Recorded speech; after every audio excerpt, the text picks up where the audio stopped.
Slavery is back. Welcome to a place where private business profit from a captive labour force, yet pennies are spent on medical services to a population in which the Indigenous, the poor and the mentally ill are overrepresented. Where isolation, humiliation and degradation are facts of life. Welcome to prison. It depends who's telling the story, I suppose. The prisoners would have one view, the people who work in the prison system would have another, and I think it's up to people to decide where the truth is. Give government propaganda and the media spin doctors the flick. And check out Doin' Time for news, views and tunes on prison issues from Guantanamo Bay to Christmas Island to prisons and detention centres everywhere. Every Monday at 4 p.m. on your community radio 3CR. We are still fired up and we're still talking about revolution. Hello and welcome to the Doin' Time show. This is 3CR Community Radio, 855 AM on the dial, streaming live on www.3cr.org.au. This is Marissa and I'll be taking us through until 5 o'clock this evening. And a warning that there may be audio commentary and images of Aboriginal and Torres Strait Islander people that have died. It's approximately 4:01 and we're going to be speaking first up with Samantha Connor, who is a disability advocate. And we've had Samantha on at various times over the years, speaking with her about disability, people with disability and the issues affecting them. Now today we're going to be having a special interview with Samantha and we will be speaking with her about the Royal Commission, a Disability Royal Commission that's winding down. We're also going to be speaking about guardianship orders and trustees.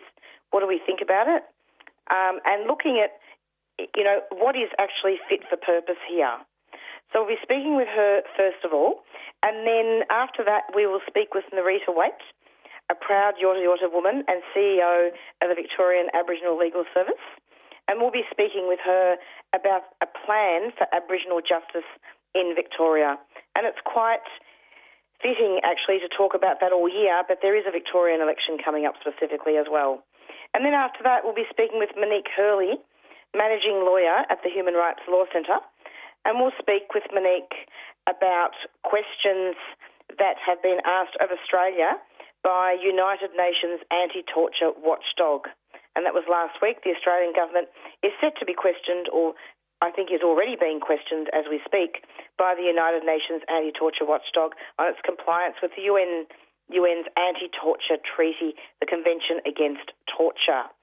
And we did speak with Monique some weeks ago now about that, and we will speak with her again and look at some of the results of that and speak about the Four Corners show and what happened with the young people in prison. But first up, we will speak with Samantha.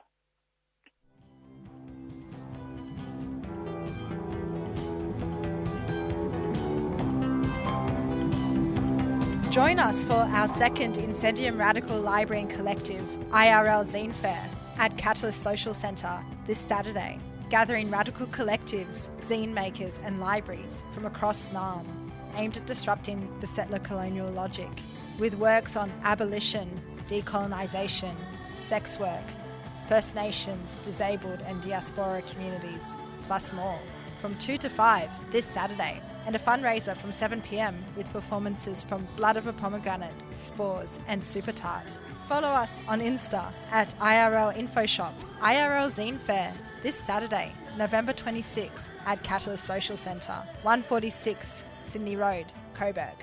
IRL, a 3CR supporter.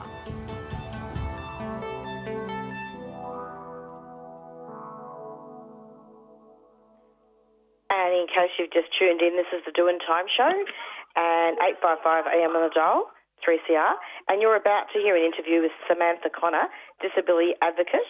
And as I said in my introduction, we'll be speaking with her about the Disability Royal Commission and also guardianship orders. Hello, Samantha. Welcome to the program. Hi, thanks for having me on the show. It's lovely to have you. Now, I'm wondering if you could just start off just a little bit to introduce yourself, and then we can talk about what's been going on with guardianship orders. Yeah, so my name's Sam Connor. I'm originally from Balladon country in Western Australia. currently in Victoria, and I've been travelling around, doing a storytelling project and to lobby for the rights of people with disability.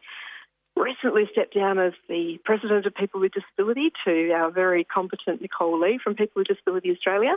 And so I'm in the role of shared Vice President with another board member, so it's really exciting.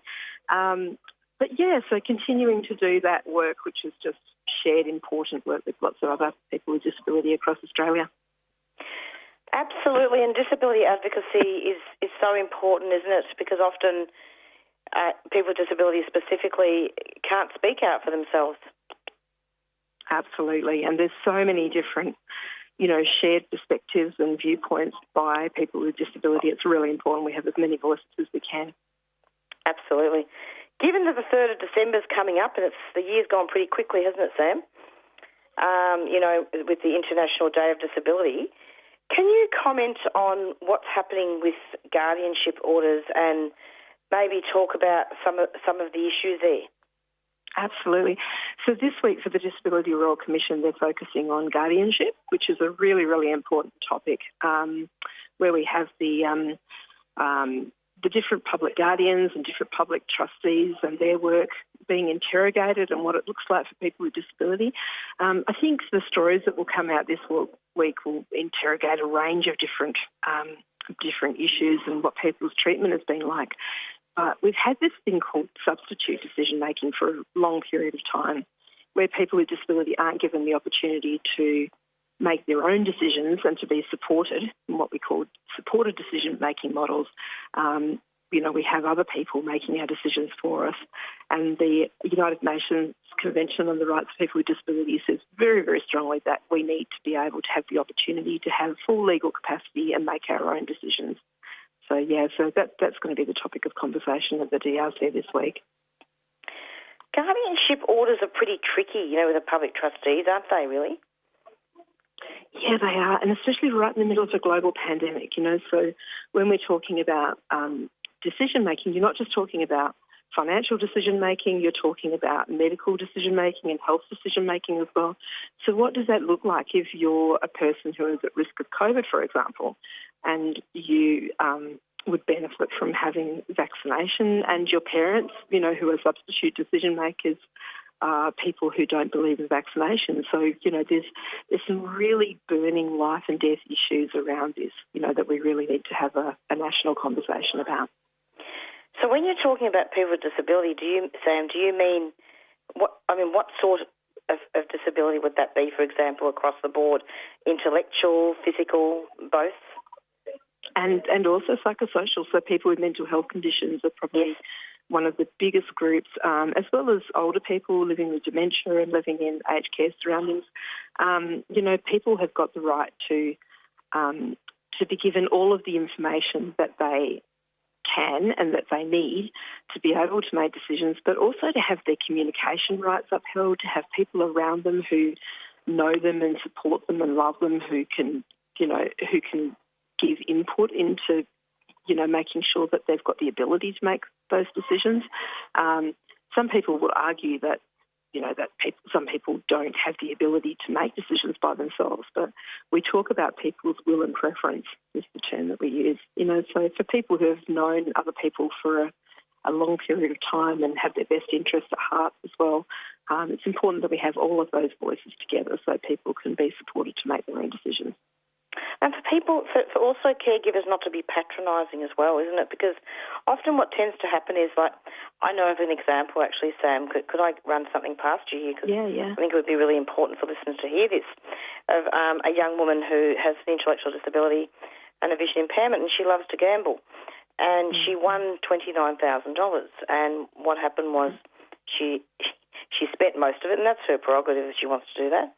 And, people decided that she couldn't cope by herself, so they decided to put her onto the public trustees. And then every aspect of her life was controlled, not just financial. Yeah. And, we quite often argue that, guardianship takes people's rights away. I would argue that that's a very, very valid viewpoint. There's a thing called the dignity of risk. You should just be able to make the same silly decisions that other people do, and we don't learn otherwise, So, I mean, just as people who have been in relationships with other people, you don't really learn, about that ridiculous boyfriend until you've had 5 of those boyfriends or girlfriends, and then, you learn by doing. And so, the dignity of risk means that we're not bubble wrapped. It means that, for that young person who might have a gambling addiction, that they'd be able to be given support to resources, etc. But they'd also be given support to other things like, not just having an understanding of how a gambling addiction might impact on their life, but also to have access to other things that might fill a bit of a void in someone's life if they're lonely, for example. So there's a bunch of different things that we could be doing. Absolutely. What about people in prison? How does that impact people with disability who are in prison? Yeah, it's a tricky thing.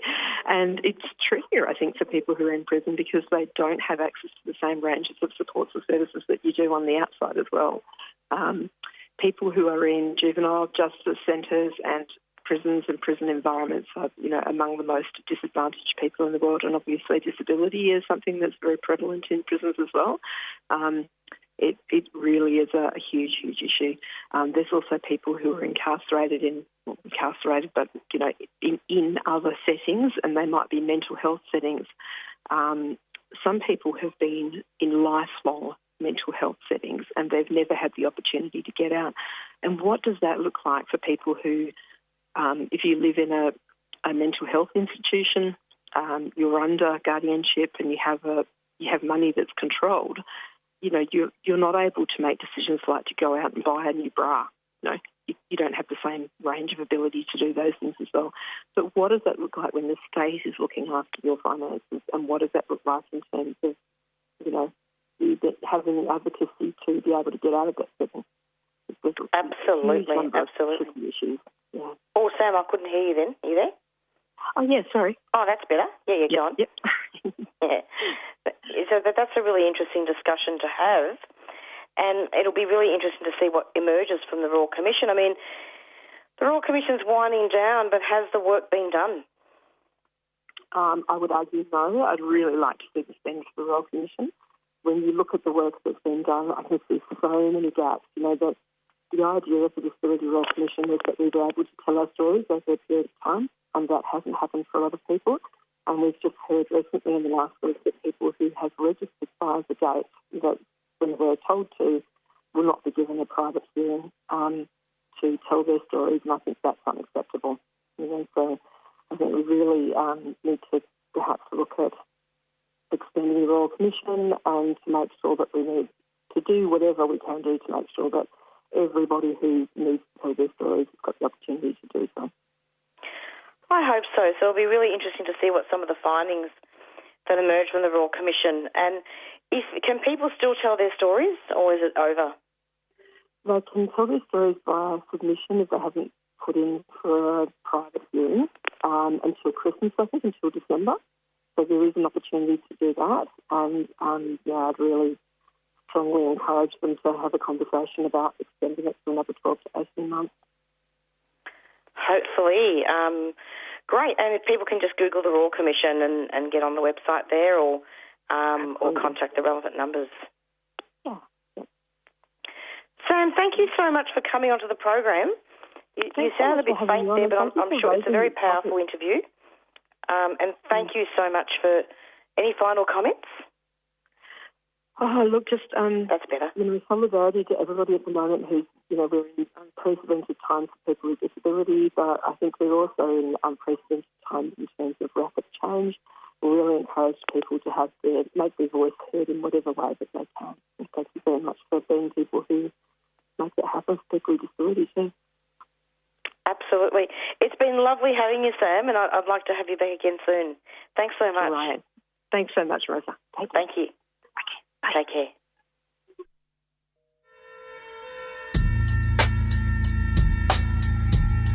Join us for the 2022 edition of The Change, Definitions of Freedom, interactive theatre, 7 to 9 p.m. on the 16th of December at the Honda Showrooms, Hoddle Street.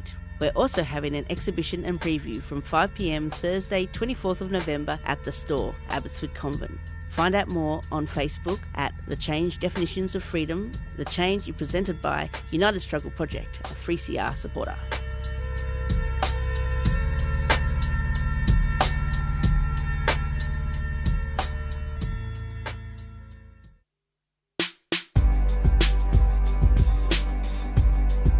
Tune in to Rest is Survival, 3CR's International Day of People with Disability broadcast.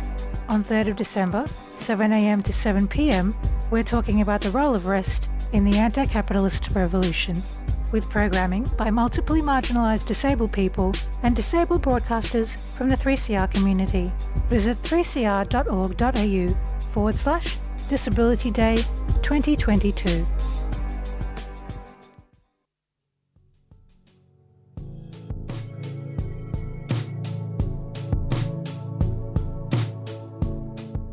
.3CR is a community radio licence holder. What you hear on community radio is governed by the Community Radio Codes of Practice. The Codes of Practice cover matters relating to program content, including local content, news, current affairs, Australian music content, programs for children, and the responsibilities associated with broadcasting by and for the community. They also cover aspects such as community access and participation in how 3CR operates. Copies of the codes are available from our website. Go to 3cr.org.au/who-we-are.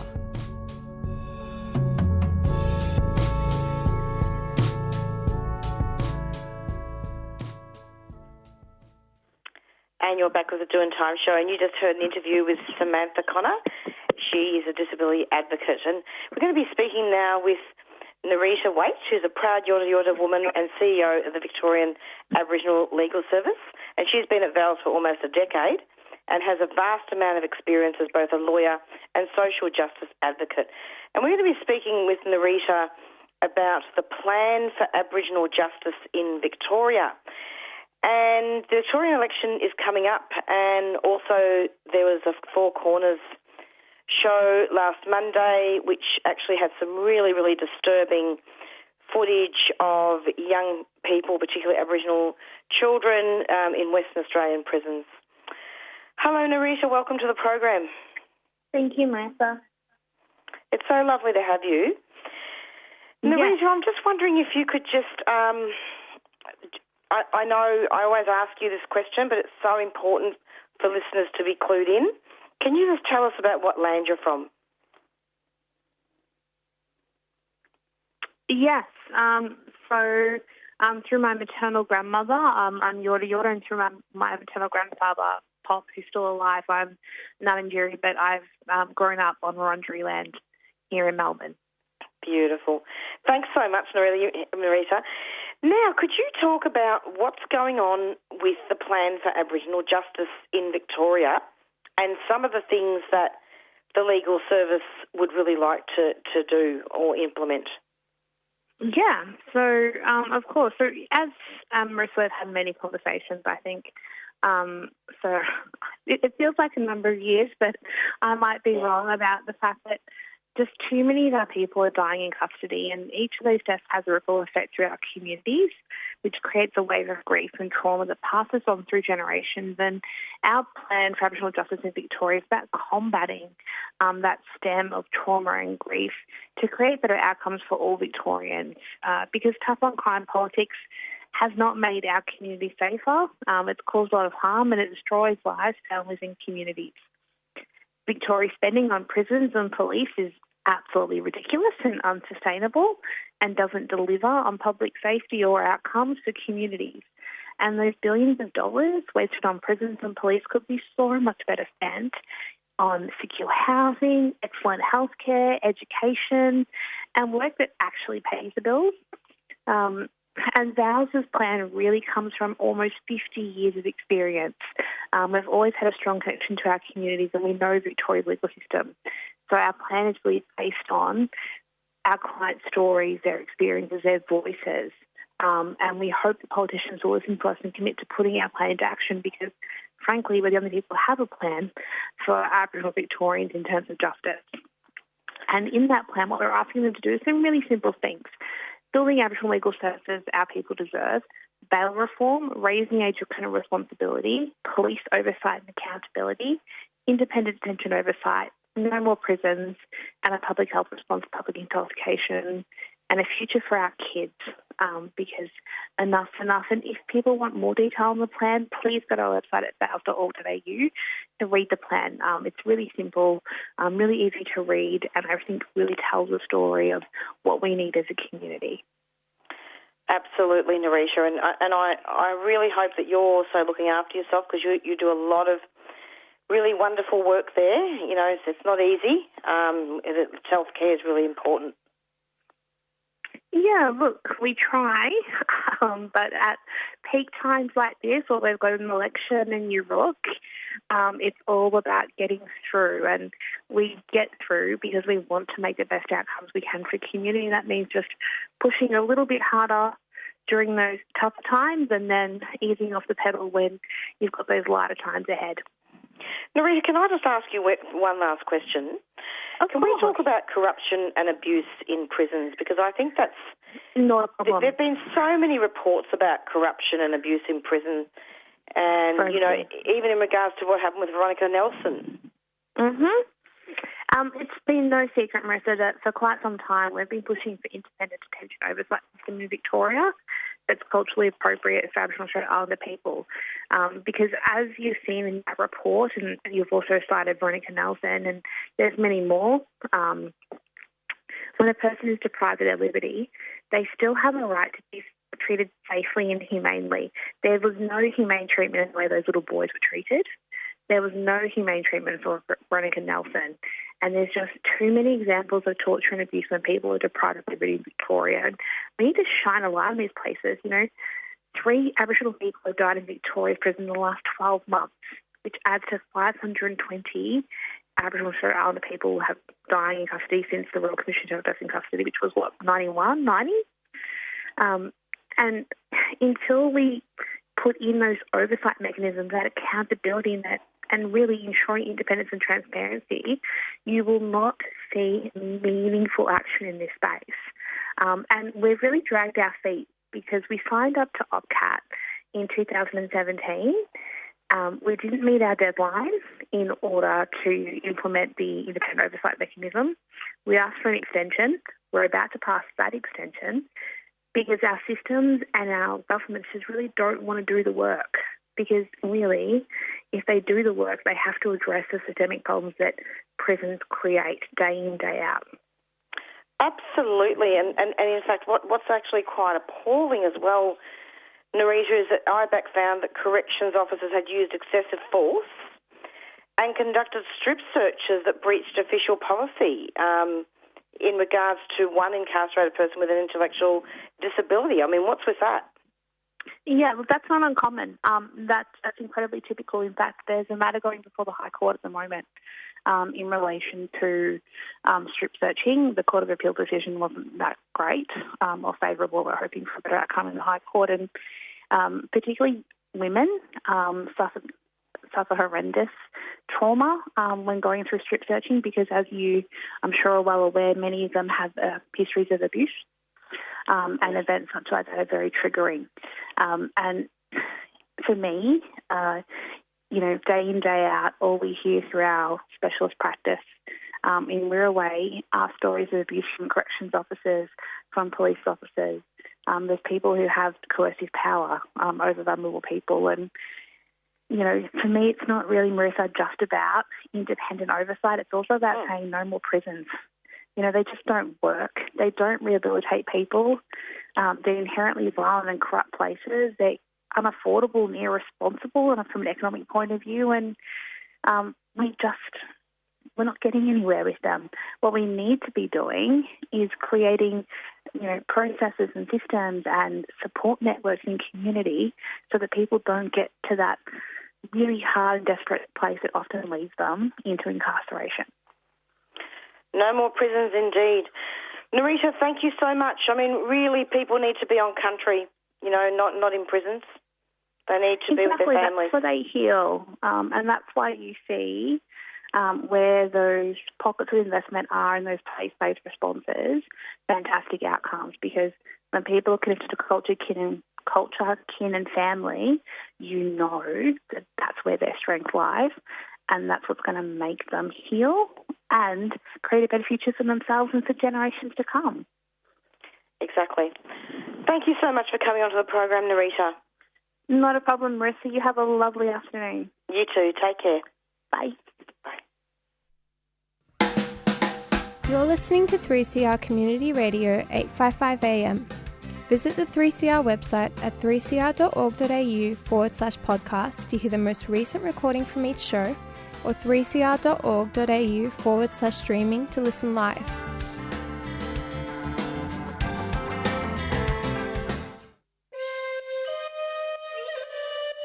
Did you miss 3CR's broadcast of the inaugural historic first Trans Pride March Melbourne on Sunday 13 November? Perhaps you want to break a binary and listen to it again. Well, either way, you can.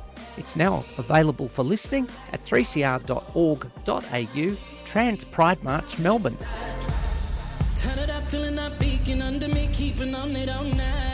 Join in the historic occasion and support our trans and gender diverse communities here in Naarm. 3CR Radical Radio, proudly supporting trans and gender diverse people as part of diversity in Naarm.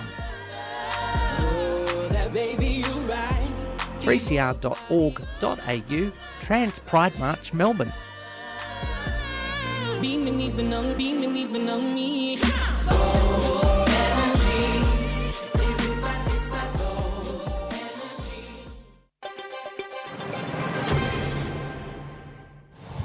There are now 189 people on hunger strike. 62 have sewn their lips together, including 2 women and 5 children. For Woomera, this isn't an unusual day. We have an old saying in Persia that says there is no darker color than black.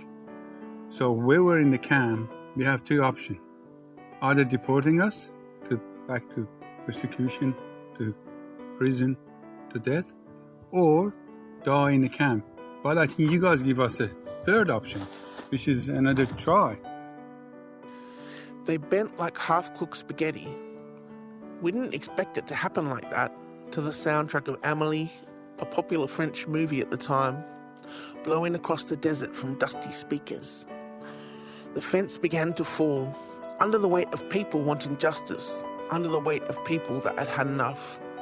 Join us for Woomera Stories on Monday, November 21st and November 28th at 6 p.m. on 3CR. This afternoon, already they've set up camp only 200 metres from the Woomera Detention Centre's main gate. And in case people have just tuned in, this is the Doing Time Show, 3CR Community Radio, 855 AM on the dial, streaming live on www.3cr.org.au. And you just heard an interview with Nerita Waight, who is the CEO of the Victorian Aboriginal Legal Service. And we talked about the plan for Aboriginal justice, given that there is an election coming up in Victoria. And I also want to add, before I introduce Monique, that the Australian government ratified the optional protocol to the Convention Against Torture and other cruel, inhuman or degrading treatment or punishment in 2017. And OPCAT requires governments to establish independent detention oversight bodies. So I just wanted to add that in because we were talking quite a lot about Aboriginal deaths in custody and the accountability. And we're going to be continuing a discussion very similar with Monique. We had her on some weeks ago. Monique Hurley is the managing lawyer at the Human Rights Law Centre, and Australia is being questioned by United Nations anti-torture watchdog. Hello, Monique. Welcome to the program. Hi, Marissa. How are you? Good, thanks. I'm losing my voice. But, yeah, lovely to have you, Monique. No, thank you for having me. It's always really lovely to come on and chat. It's great. Yeah, absolutely. Now, Monique, what's been going on? I believe that there's been another media release put out by the Human Rights Law Centre about the anti-torture body. Can you update us? Of course. So the Human Rights Law Centre and the NATSLs and the Change the Record Coalition put in a submission to the Committee Against Torture, who's the UN body responsible for, providing oversight and making sure that countries comply with their obligations pursuant to the Convention Against Torture, so the UN's kind of anti-torture treaty. And so we put in a submission, and last week the Australian government was before the United Nations being questioned and being grilled on their, how well they had done in terms of implementing the obligations pursuant to that treaty and, where they were at in terms of how well they have done that or how well they haven't. Okay, because I believe there's quite a few things going on now. I mean, basically, this review is happening at a time when Australia's youth justice system is in a state of crisis and turmoil. Can you talk about Four Corners last week and maybe talk about what's been going on in Western Australia? Yes. So the questioning of the Australian government last week obviously came off the back of Four Corners last Monday night, which shone a spotlight on some really horrific things that are going on in youth detention over in WA, because of the McGowan government's failure to take action and do things like raise the age of criminal responsibility and ban the detention of children in adult prisons. There's a real crisis over there in terms of children being pipelined into Banksia Hill Youth Prison, which is a really, really horrific environment where children are pretty regularly being subjected to really horrific treatment, which was part of what was on Four Corners, and seeing the vision of, children being hogtied by guards is really, it should distress us all and be a national shame.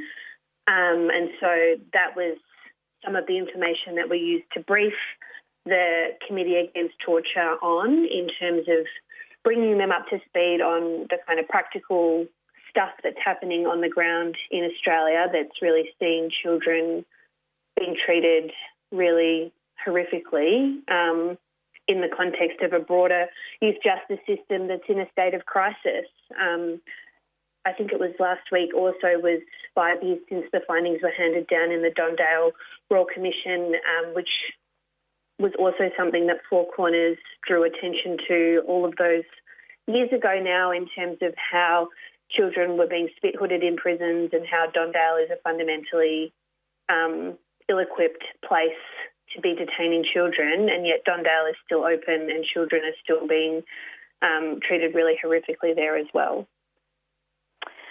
Monique, what's quite worrying here, thank you so much for summarising that. I don't know, it'd be great to talk about this, that the review, all this review comes a few weeks after the subcommittee on the prevention of torture was forced to suspend their visit to Australia. What does that all mean in practice? So, really good question. And yes, the subcommittee has suspended their visit. The subcommittee does visits to countries who have signed up to OPCAT, which was the treaty that you mentioned at the start of this segment. That's all about independent oversight of places of detention. So having essentially like ombudsman type people who provide dedicated monitoring and inspections of prisons and youth prisons to shine a light on mistreatment in the hopes of preventing it from happening again.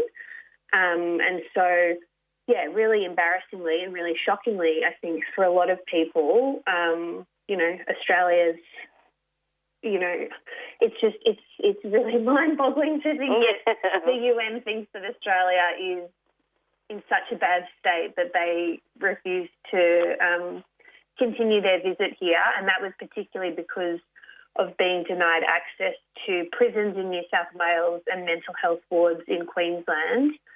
And so, yeah, particularly in prisons in New South Wales, it's really horrifying to think what might be going on up there that, that no one really has any visibility over at the moment. So none of these things were documented then? So we and other NGOs working in the space briefed the committee on this, and the government was asked a number of questions about different issues, and they provided responses which were largely, their responses were quite high level, quite vague, and largely, unsatisfactory in our opinion.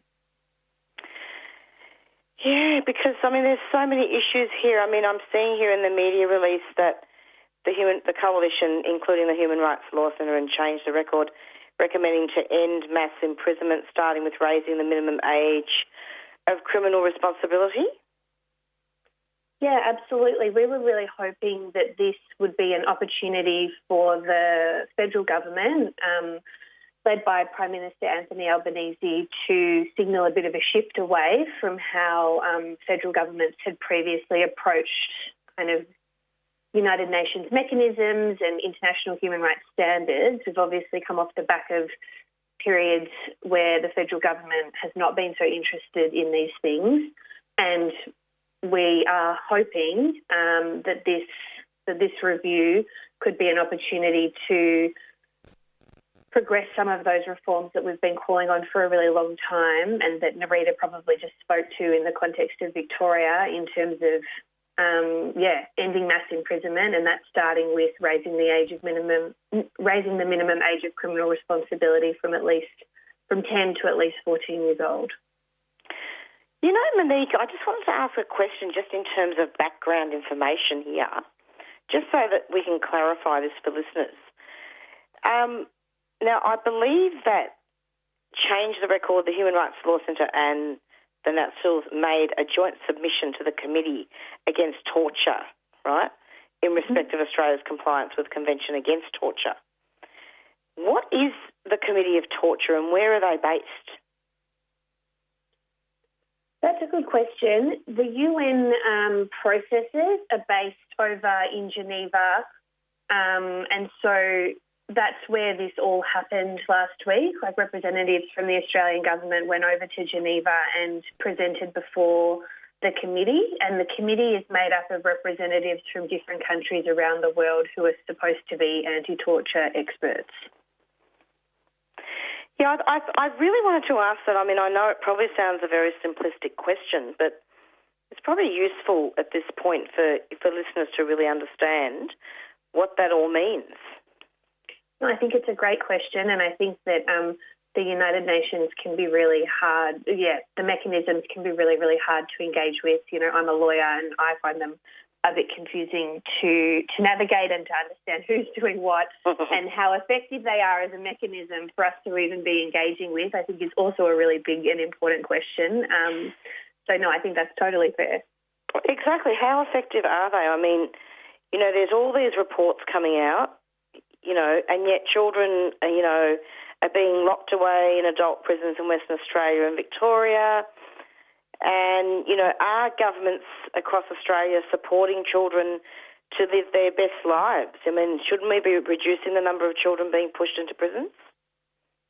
Yeah, absolutely. That's what us at the Human Rights Law Centre and the NatSils and Change the Record have told the committee, and we're really hoping that they will shine the international spotlight on those issues, and particularly the need, as you point out, to reduce the number of people and children going into prisons in the first place. And then there's a piece of work around making sure that people who are in those places aren't, tortured or treated in really horrific ways. So did the Australian government appear in the end before the committee? Yes. So there's two separate things going on at the same time that are connected. There's the subcommittee on the prevention of torture who were going to come and visit and have a look at the prisons and other places of detention. So that process is suspended. And then there's this separate process where the Committee Against Torture asked the Australian government questions about their compliance with the treaty. and that was over in Geneva last week. So that went ahead, and the Australian government appeared and answered questions, including about OPCAT implementation. Well, indeed, this is just a lot going on, isn't it, Monique? It's a lot going on in terms of, I think, a lot of people talking, but, it's really time for there to be some action. And I think this is what you were getting at before in terms of there's a lot of talk. The Australian government goes over there and says we're facing all of these really complicated issues. We need help figuring out what to do. It's really overwhelming. And it's well, I don't think it actually is. You've got organisations like ours and the people that we partner with regularly who are pretty clear and consistent on what needs to happen. And as you pointed out, it's ending mass imprisonment, raising the minimum age of criminal responsibility, fixing dangerous bail laws that funnel way too many people into prisons, particularly women. It's banning the detention of children in adult prisons and police watch houses. It's banning really practices that can amount to torture in prisons. We're talking about things like solitary confinement, routine strip searching and the use of spit hoods. And then it's about doing what we said we would do, which is implementing best practice oversight of prisons to shine a light on mistreatment and to help prevent human rights abuses in the first place. Most embarrassing, Monique.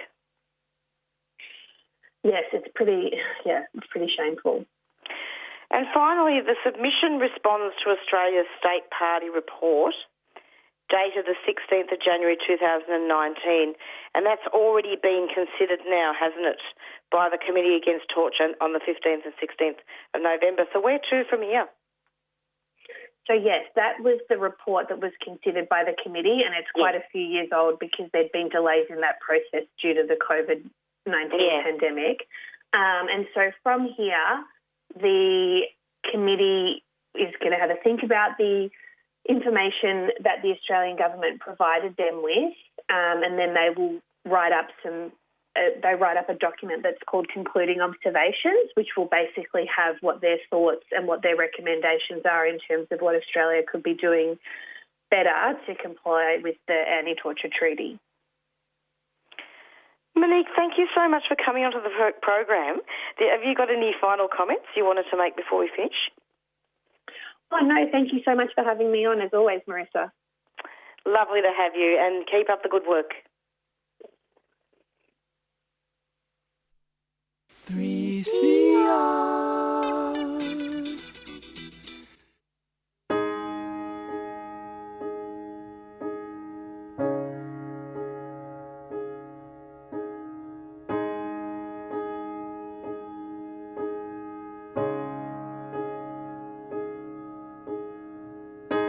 I hope you know this time's for good. Wouldn't come back now, even if I could. 'Cause I'm a big girl now, all on my own. Won't you please tell Mum and Dad I'm not coming home? 'Cause I'm in love with a boy like you.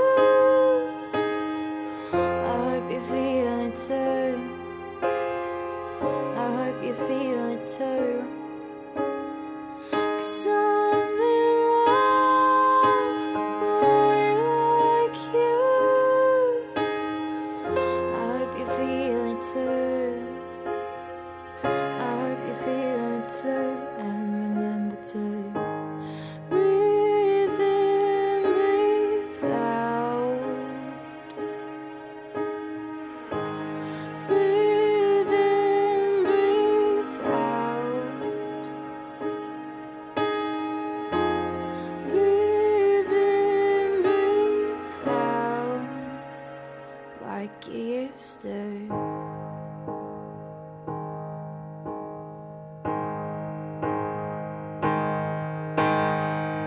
Sitting in a white room with white walls, thinking, where did we go wrong?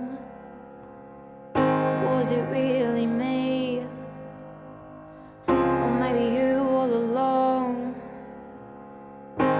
she touch your ear like I used to? I know you like it. Does she kiss you there like I used to? I know you like it. 'Cause I'm in love, boy like you. I hope you feel it too. I hope you feel it too.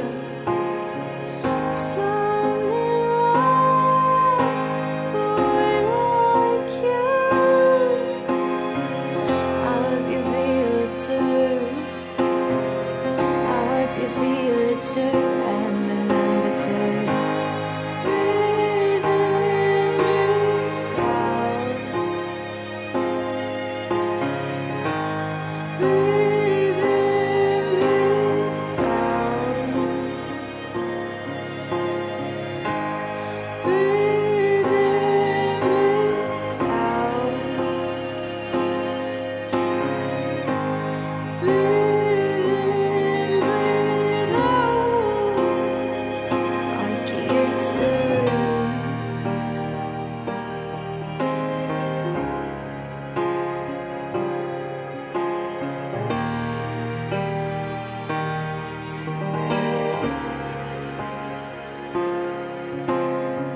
Cause I'm in love with a boy like you.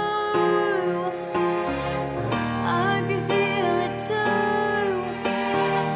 I hope you feel it too. Cause I'm in love with a boy like you. I hope you feel it too. I hope you feel it too. And remember to breathe in, breathe out. Breathe in, breathe out. Breathe in, breathe out. Breathe in, breathe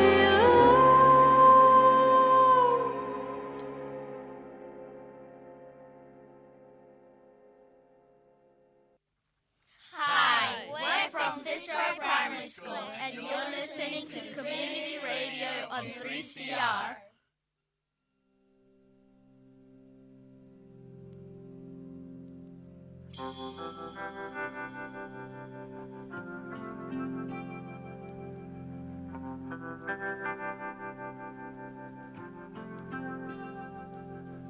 I see the birds up in the tree.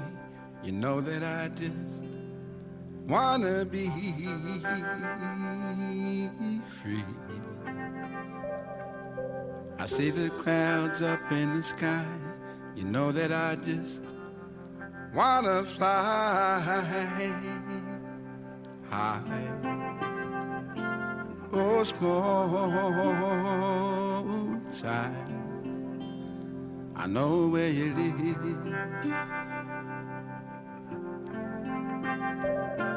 and small child, I know what you give to me.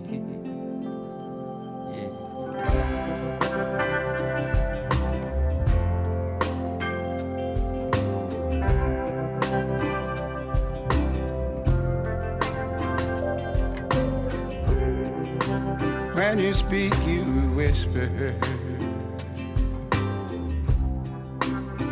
words so soft and mild. Thank God I learned to listen to the inner child. Well, hello, hello, hello, hello, hello, hello, hello, hello, hello. Is anybody listening to? Is anybody listening to? Is anybody listening to that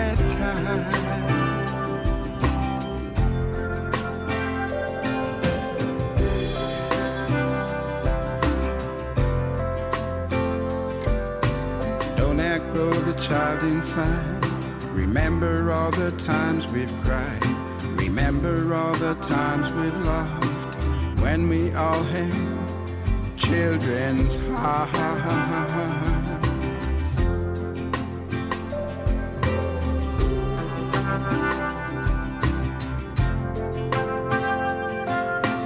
Let your mind swim wild and free, like the fishes in the sea. Imagine all that you can be. Now hold on to the one you love, then you can fly above this earth. You and me, your small child. I know where you live, where you live. My small child, I know what you give to me.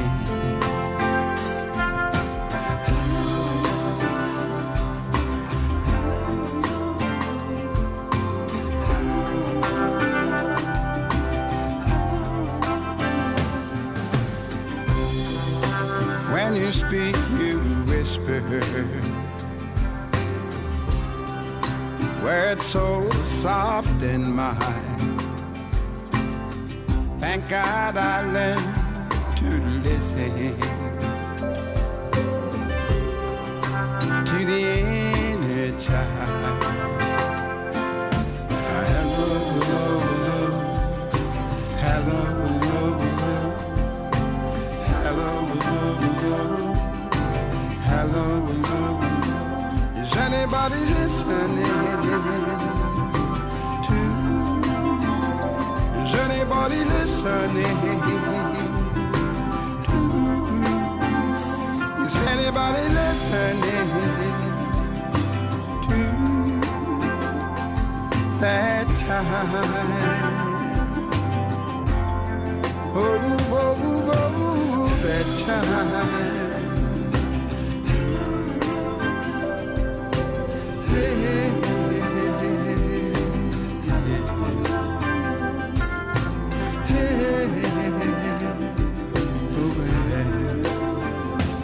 Anybody listening to? Anybody listening to? Anybody listening to?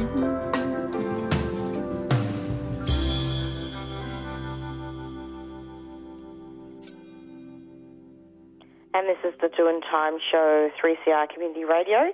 And it's approximately 4:53, and we're nearing the end of our show. You just heard two songs. The first one is with Thelma Plummer, who is a lovely First Nations musician, and her song is called Breathe In, Breathe Out. And then you heard a song by Archie Roach, Small Child. And yes, Archie Roach did pass away recently, and we have paid tribute to him on this show and many other shows at 3CR. It's approximately 4:53. And we've got climate action up pretty soon. But before we finish, just wanted to thank everybody for coming onto the show today.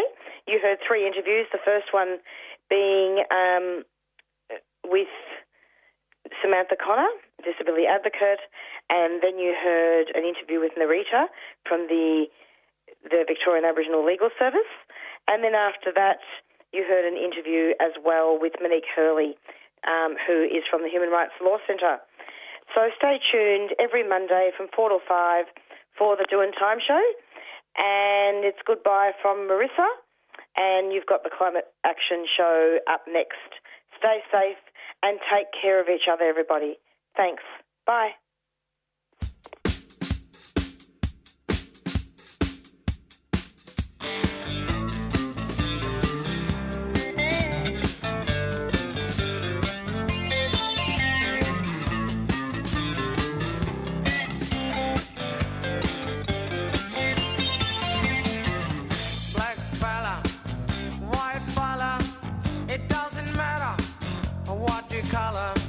As long as you, a true fella, as long as you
a true fellow. All the people of different races with different lives in different places. It doesn't matter which religions, it's all the same where the ship is sinking. We need more brothers if we're to make it. We need more sisters if we're to save it. Are you the one who's gonna stand up and be counted? Are you the one who's gonna be there when we shout it? Are you the one who's always ready with a helping hand? Are you the one who understands this family plan?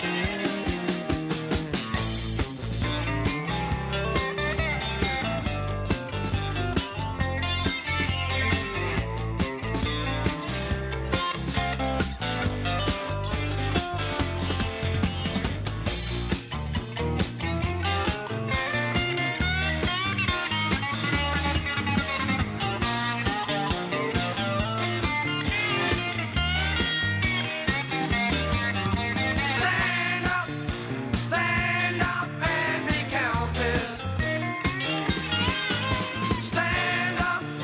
Stand up and be counted. Are you the one who's always ready with a helping hand? Are you the one who understands this family plan?